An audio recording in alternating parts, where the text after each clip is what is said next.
Les enfants et les adultes qui migrent et qui rejoignent un autre pays rencontrent un certain nombre de difficultés cognitives. Très souvent, ils vont devoir s'adapter non seulement à une nouvelle culture, mais à une nouvelle langue, éventuellement un système d'écriture. Peut-être certains d'entre eux n'auront pas été alphabétisés, devront apprendre l'alphabet. Et je m'intéresse donc à la question de savoir comment on peut comprendre ces apprentissages et éventuellement utiliser les découvertes des sciences cognitives et des neurosciences pour les faciliter. Les études du cerveau ont démontré à la fois l'étendue et les limites de la plasticité cérébrale. Il ne faudrait pas croire que la plasticité cérébrale est universelle. L'espèce humaine hérite évidemment de toute une série d'évolutions du cerveau, et le cerveau du jeune enfant, très précocement, est extrêmement structuré. Mais ce qu'on appelle plasticité cérébrale, c'est la capacité des réseaux de neurones, au niveau des points de contact entre les neurones, les synapses, d'évoluer, de s'adapter. Les synapses peuvent se faire et se défaire, et notamment dans la petite enfance, il y a une surproduction extraordinaire de synapses et une évolution qui fait que certaines sont éliminées. On pense que cette plasticité est telle que chez le petit enfant, il y a jusqu'à 1 million de synapses, peut-être plusieurs millions de synapses qui se font et qui se défont chaque seconde. Donc c'est un bouillonnement, une plasticité extraordinaire, et c'est cela qui va nous permettre de modifier nos réseaux cérébraux pour acquérir par exemple une certaine langue, voire 2 langues ou 3 langues chez les personnes bilingues ou trilingues. Cette plasticité n'est pas non plus infinie dans le temps. Il est très intéressant de voir que les données montrent qu'il y a des fenêtres qu'on appelle sensibles ou critiques, pendant lesquelles cette plasticité est maximale. Et par exemple, pour l'apprentissage des phonèmes de la langue maternelle, c'est extrêmement tôt. Ça se passe dans la première année de vie.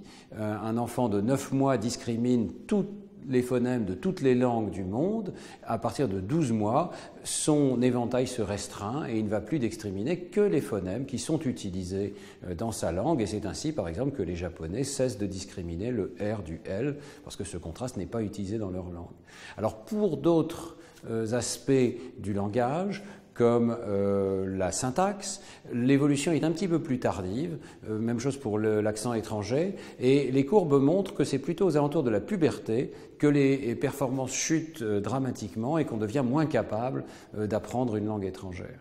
Néanmoins, la plasticité existe tout au long de la vie, et ce qui est intéressant, c'est de voir aussi que l'apprentissage du langage peut être en partie réversible.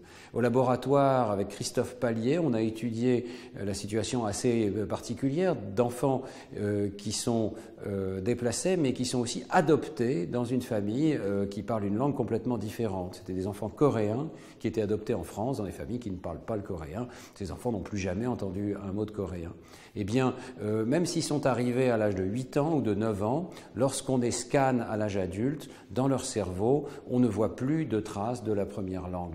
Ce type de plasticité devient de moins en moins possible au fil de la vie, et donc les neurosciences et les sciences cognitives font une recommandation extrêmement claire au monde de l'éducation. Lorsqu'il s'agit des langues, il faut absolument exposer les enfants à une 2e langue, une 3e langue, très précocement au cours de la vie, avec des locuteurs natifs qui viennent en maternelle, qui viennent dans les crèches, de manière à ce que les enfants puissent, dans un contexte extrêmement naturel, apprendre une 2e langue. Et dans ce cas-là, il n'y a aucun effort. Le cerveau absorbe littéralement une 2e langue. Ce que les sciences cognitives ont démontré, donc, c'est qu'il y a une plasticité du cerveau maximale au début de la vie, mais qui persiste tout au long de la vie et qui éventuellement peut être ranimée par des circonstances particulières, comme le déracinement, l'adoption. Donc il est tout à fait possible au cerveau adulte d'apprendre des compétences nouvelles, comme une langue nouvelle, comme un système d'écriture nouveau aussi. L'alphabétisation adulte, nous l'avons étudié dans le cerveau, nous avons pu voir qu'elle faisait appel au même circuit que l'alphabétisation au milieu scolaire. Simplement, on sait que ces apprentissages dans le cerveau adulte vont demander plus de temps, plus d'efforts, alors que c'est pratiquement sans aucun effort qu'un jeune enfant va pouvoir apprendre une 2e langue ou une 3e langue. En quelques mois, il va devenir très rapidement comme un locuteur natif. Donc le message est extrêmement simple. Ne nous décourageons pas en ce qui concerne l'apprentissage adulte, mais essayons de procurer à ces enfants, à ces familles qui arrivent, le plus tôt possible, le maximum de stimulation dans le domaine du langage et de la lecture.